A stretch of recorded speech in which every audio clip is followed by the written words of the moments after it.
to me, it's that. So 15 minutes, those 15-minute conversations, when I became aware that TalkAbroad was offering that, I thought it's just the right amount. It's not too intimidating. It's scary, but it's not so intimidating. And that really, I had a number of students in that 2019 semester who decided to minor, who had not considered it, decided to minor, and it just made all the difference. They were terrified. And I have them, so we prepare before the TalkAbroad conversation. They have either, the first one is just general. I say just prepare some questions, but it's general. Sometimes I give them a composition. So they've taken time to really write a composition assignment before their TalkAbroad. So then they get feedback from me and they feel they're a little more confident once they do the TalkAbroad. I do tell them conversations in real life, you can start off and I do give instructions for the partners, but the nature of conversation is you start speaking about your past and you end up talking about the pet you have now or something else, and so that's natural. I tell them as long as you began and you stuck with your topic for a certain amount of time, and then if it transitions, that's just the nature. And if you can flow with that, you're demonstrating your flexibility and you are understanding what your partner is saying. And so, yeah, that's just a natural part of conversation in any language. And again, I tell them once they get to their second and third conversation, avoid just doing this repetitive, where's your country? Like I asked them to do a little, Wikipedia search on the country, the geography and basic things. But I said, I want you to go deeper. So then I tell them, try to stick to one topic, because then you go deeper.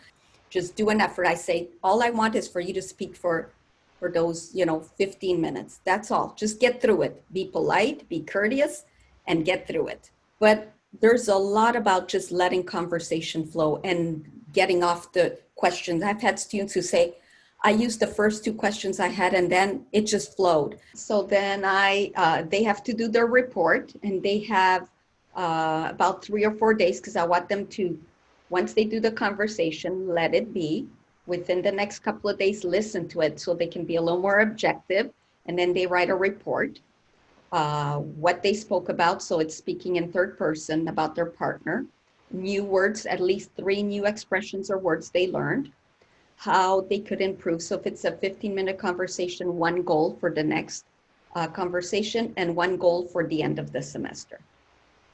And I developed a rubric for the advanced courses and then one for the intermediate. Very, very detailed and specific. I listen to every conversation at least twice. I give them very detailed. I know this is where I spend the most time. And colleagues tell me it's too much work, but I said, I have the evidence. They've spoken with a native person for 30 minutes. They're less shy to participate in class.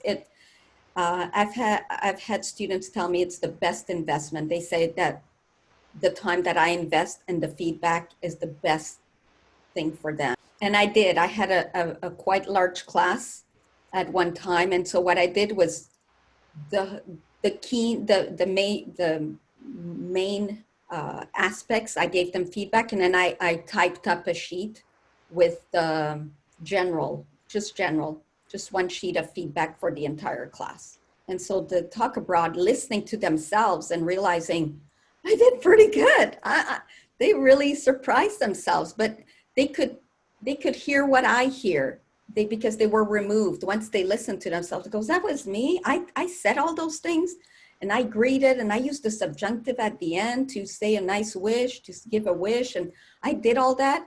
And so it just boosts their confidence. And so then I take that. That is because once students are invested in themselves and they realize that the motivation is internal and no longer external, not about a grade, it's not about pleasing your professor, it's internal satisfaction.